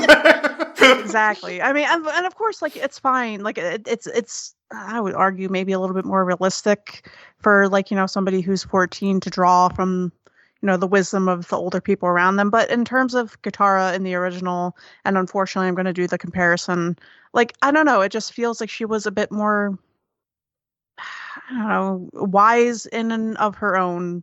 Like she was wise herself, and not so much reliant on the forces around her. So I don't know. That was just a ramble, but it just kind of takes away from Katara's character to me sometimes. How just how her age they made her, perhaps. Yeah. I agree. By the way, your hidden cat Aang for this episode, now that I'm doing that if you missed it, is Katara hands Aang the acorn, and they actually briefly touch when she hands him the acorn. So Wow. that's They not make happening. eye contact for 3 They seconds. look. That's all the show's going to give them is a brief. I will say, handhold. I do find the resurgence of the Zutara stuff on Twitter. I don't know if you all are getting served Insufferable? this. Yeah. But I am getting served a lot of that stuff. They on know my what you want. feed. They know you need inspiration. So speaking of, Yeah. Mel, tell us the hidden Zutara from this episode. So I thought about it, and I thought about some of the stuff that was mentioned in the tavern as they went through the Avatar's journeys, and I was like, oh, so he saved the volcano, which means Katara's been to the fortune teller. Which means that she heard, she saw that she you do that, you huff like I mean this. No, I'm just tired. She heard that she's going to marry a very powerful bender. So when they're flying, after hearing this, she's been thinking about it. So when they're flying and she's like, oh, we are close to the Fire Nation border. She's like, Aang, look at the burnt trees. We should go investigate the burnt trees. Because she's thinking, I'm gonna get, like, this is my chance. Like, he's got to be around to find the powerful bender. Yeah, find a specific powerful bender. She knows what she wants. Oh, she knows who he is. Which one 100%. Already? She knows what. Come on. And her plan got thwarted by being sucked into the spirit world. Originally, she was gonna be like, great, you meditate, you do your thing. I'm gonna go over here. But unfortunately, the plan has been derailed. So only time will tell if she escapes the clutches of Ko the Face Stealer and reunites with her one true love. Okay, there you go. Looks promising. You know that was a good hidden Zutara when I'm like, I think this is what Zutara shippers might actually be thinking. Like this version of the show is a different fortune teller outcome. Like they're probably, I could see fics about that, honestly. I will say there is some stuff with just with the stuff that I see them say on Twitter. It's like, oh wow, I like something primal is getting woken in my brain. Oh, primal, jeez. Like something from when I was like 12 years old. And it's interesting. Never thought I'd feel that again. It doesn't help that at the Avatar Symphony, people were screaming when a Zutara shot came on, and no one screamed for any other ship. What do you mean a Zutara shot? There's no actual Zutara shot. They hug at the end of the Southern Raiders. Oh, I was gonna say they were tweaking about the them in the crystal, the cave in Ba Sing Se. Yeah, that too. There's a lot of Zutara shots. Come on. Was it worth it to bring Avatar back if we also had to bring Zutara back? Yeah. I don't know. It's making me annoyed. Especially because let's say that's what they do. They decide to do that. Like that doesn't mean it suddenly happened. I will say though, someone on I think it was on a woman who was on the official podcast that Janet and Dante are hosting. She said Katara shouldn't have to choose, which is the only valid thing they could do to change this. Like, she can have a little bit of both. She can do what she wants. The thing is, they're doing neither. Maybe she doesn't have to choose her and any Jet, because baby. she doesn't need anything. She doesn't need a man. Exactly. We say, oh, this show could do, but they're not. They're clearly not doing it, and yet they're going through this process again. They're getting tricked by themselves again. They're playing themselves again. Like the show is not doing Zutara. Like what are you watching? It's her and Jet. That's Jet, the only, that's the only thing that there's actually canonical... been. I guess they take solace in them also not doing Katang yet, but that doesn't mean they're doing Zutara. Okay, Ali, you mentioned that you were recently at the Avatar Symphony concerts. Which was how did that go? Incredible. I mean, I feel like we've said, I'm sure on the podcast, that like watching this adaptation just kind of makes me want to go back to the original series to see, because I enjoy it a lot, and B, to see what they've done differently, how it could work if they keep doing what they're trying to do differently. But I mean, the concert was amazing. It just makes me want to watch the whole series again and also read the novels. And I was talking to people about the novels, which you guys should also read.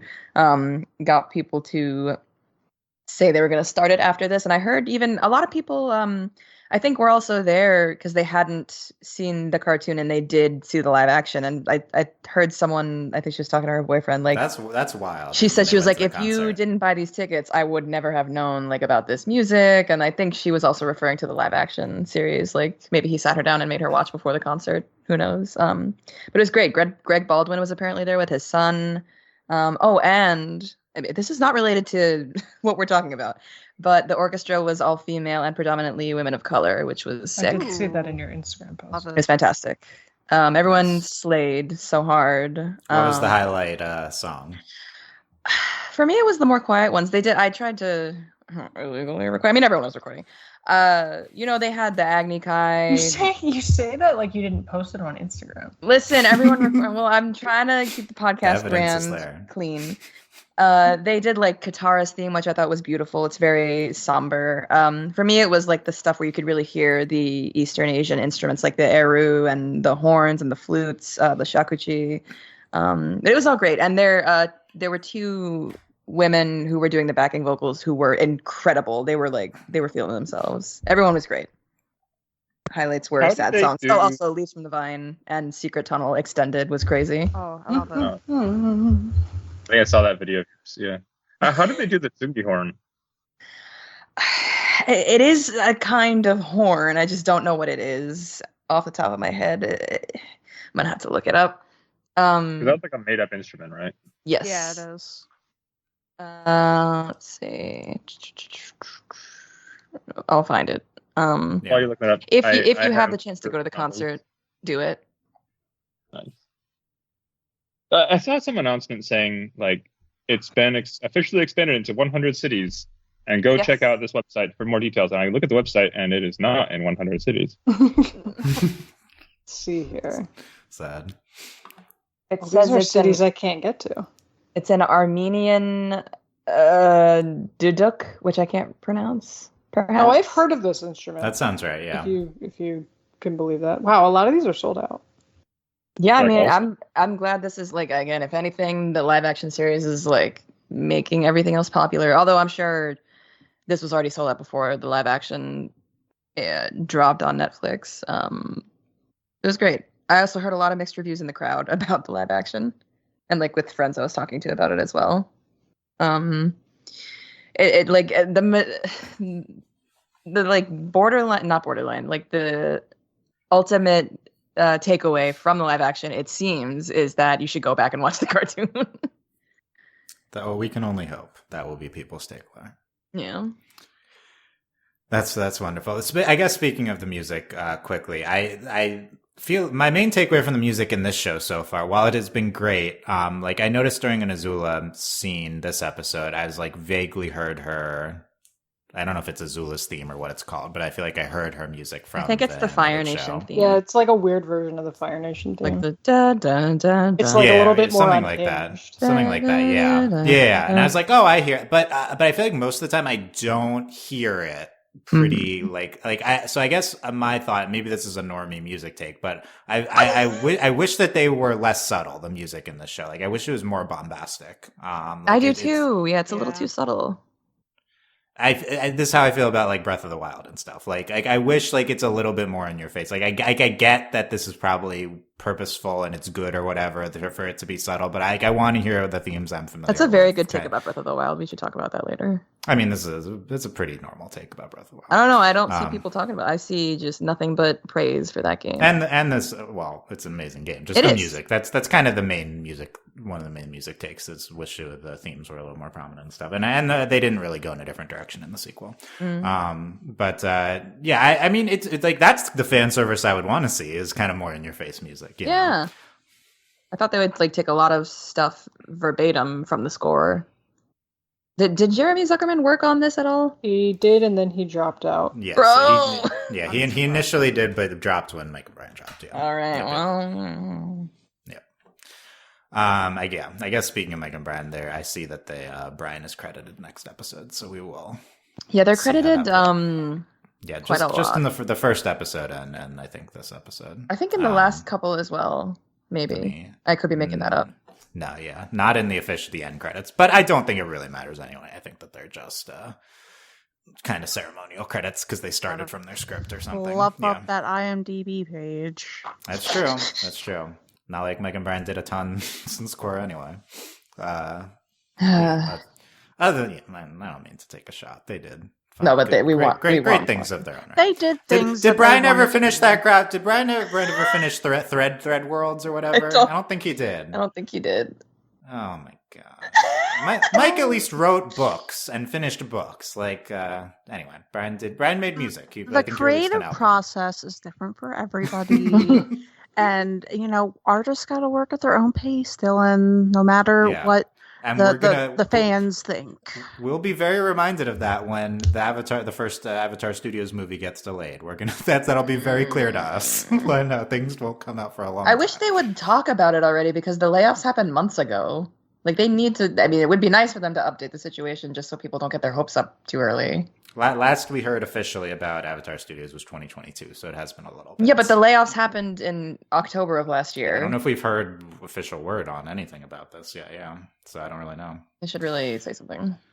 Who hasn't got Jeff? Anything else from the episode that you wanted to get into? Yeah, but first off, Ali, you mentioned the books. I think so. Based on all y'all's recommendation, I have now ordered them. So yes, let's go. Ali being annoying pays off. They're really good. Thank you, Jeff. I appreciate you, and you're gonna love them. I promise you're gonna love them. Yay! Very good. I was nervous because it's an investment to read a novel, and if it's not going to be a good one, and adaptations sometimes aren't, but this is apparently a good one. So I hope. I mean, I think you can trust me because the books are very good. If you like Avatar, you'll like the books. That's my review. From the half of the first one I read, it was a good book. And it's Mel, not like the comics. Yeah, well, Dylan, you need to keep reading. I don't know why you dropped Maybe I it. will. But it's like the comics are like fine, right? Like except for the ones that we talk about prominently, like the other Avatar ones, like they're fine. But the book is like actually like the books are fantastic. I mean, compared to the comics, especially, a little bit of shade to the comics. But Mel is also reading them, and I think you're enjoying them. Unless I'm almost done the first Kyoshi book. Why have you not? We'll talk about it later. I don't know. I have a job. Okay. So do I. Alias has not been that long since. It's been like I told you to text me your reactions, and you haven't been. Okay, then I'll make a little list. I finally got to like the more like Yeah, you're in the second half. Yeah, stuff's going down. Yes. Learned some interesting things. Okay, I have some stuff I can text you about actually. Okay, that's great for all of us who are not on the text. That's wonderful. Read the books and then you'll. I'm speaking for the podcast listeners here. And Mel, Jeff, I don't know. Anyway, I know it's anything else on the actual episode. I feel pretty good about sharing my piece. Okay. We didn't really talk about the very opening scene, and I think it's a bit of a mixed bag. They start on the run, yeah. Yeah, and like the dialogue, okay, but Aang shrugging while he's running, that's kind of weird. And the Fire Nation shoulders, some of them are running like they're brandishing their spears as if there's a guy in front of them, but yet they're like 20 yards behind. That's also weird. But they were told when filming, we're gonna put a guy in front of you in post. Don't worry, it'll look right. It'll look normal. But on the plus side, I thought I liked Katara's waterbending style there. Ever since the Dai Li did it, I've always been a fan of using bending with small projectiles to do massive damage, and she did that. So good for her. Nice. I did like the discs. Yeah, good for her. I agree. We were someone was talking about Katara before. I agree. This is like a more muted Katara, unfortunately, and I agree. She doesn't really get to display wisdom or feistiness or much of anything, and no female rage. It's a real shame. At all. It's a huge shame. Good. Maybe. No, I'm not. After they showed clips of the original cartoon with the music, and it just made me want that in live action. It's not that hard to do, and they're just choosing not to, and I don't understand why. Look, maybe we're going for a more growth projection arc with Katara, and she'll grow into the confidence. But you still need to see her have the flaws in the first place to grow. Right, we haven't really seen it. We haven't even seen hints of it, honestly, so far. Her flaws that she's flat. Yeah. Yeah. So is she a Suki now? Is that where we're going with it? No. Yeah, but she's not cool enough to be a Suki. Oh gosh. Suki was much cooler. Can bend ice. She's cool enough.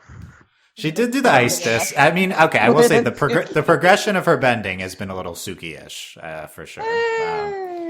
Aang bending other elements. Watch. Nope. 5 episodes, still no Oh, other yeah. elements. We're over halfway through. He hasn't been. Yeah, he just Waterlands. kind of stands in the background while Katara's like shoving Hasn't off even those ice tried discs. to. Hasn't even He hasn't tried even to tried learn to do waterbending. I think that's maybe the most wild decision they've made so far. Like, he has to do it next episode, right? Like, they can't just go into. I mean, they probably won't.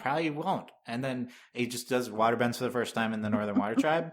It's like, this is a show about the Avatar learning as they travel. Like, it's just. Now it's just about the journey and not, or it's about the destination and not about the journey, is what it feels like.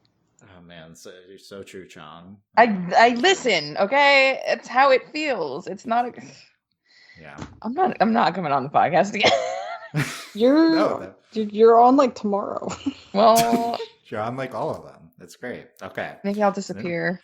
Oh, don't do that. No, this was wonderful. We loved hearing about the concert. There's a lot of great commentary on this one. So let us know what you guys thought. Send your feedback, everything we discussed, to podcast@overlyanimated.com. Yes, we love your feedback on these upcoming episodes. Tell us what you thought of the Blue Spirit stuff. We'll see how it goes. I think high stakes for this next episode. I think this is kind of make or break, honestly, from my perspective for this season. Are you not going to watch the last 2 episodes? It's not like I'm not going to watch it. If this next one is bad. If this next one is not like actively good, I don't think they can recover and the season will be like very good. It could still be fine, but I think like, I don't know how we overcome Blue Spirit's really, really key episode. So. How do we overcome Indeed? And how do we overcome anything? I know, right? Like, there's so much. Life. Yeah, that's true. True. I agree. Yeah. So please let us know your thoughts for the upcoming podcast. Consider supporting us via Patreon at patreon.com/overlyanimated. Thanks to our current patrons, especially our patron of the podcast, Michael.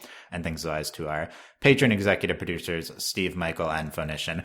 Speaking of Michael, I was briefly talking with Michael on the Discord about the show Shogun. I mentioned that last. Oh yeah, I'm gonna watch that.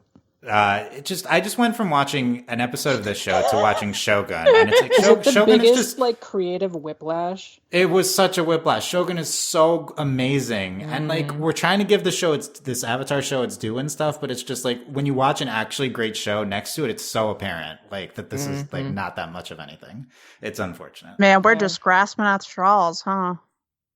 I mean, it's shows that are just enjoyable but not great or valid, which is what the show is, I guess. Like it's valid and it's Avatar and it's fun to talk about, but it's valid. But do you like it? Is it enjoyable? Is the question. I think talking about it has been enjoyable. Yeah, I agree. Yeah, no, I think at the very least at times it has been enjoyable. I would have preferred to have watched it with you guys instead of on my own because I would have had a more fun time. Yeah, just talking about it. Yeah, we're only one episode removed from those Zuko Iroh flashbacks, which I praised a ton. We all praised those. So like, look, there's good stuff here. Yeah. Yeah. Okay. That is going to be it for our discussion on Spirited Away. Shouldn't have been called that. But that is, they did. At least they got spirited. People were spirited away for sure. They were spirited away. Yeah. I saw it happen. There you go. We will be back. Yes. I saw it happen. Yeah, you saw it happen. You're an eyewitness. We saw the. God, you're talking to the 11 o'clock news right now about Katara Saga. They got those people. They say that'd be funny. They got next time masks coming up. Wear them. Hope it's not over. There's certainly masks involved in the Blue Spirit. Masks will be. I hope. What if they just don't reveal the identity of the Blue Spirit and the masks do not come off? Yeah. What if it's like the spoiler chibi short?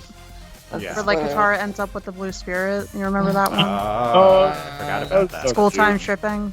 Yeah. Interesting. That's a good one. Okay, we'll see you then, guys. Thanks for listening. Bye. Bye. Bye. Bye.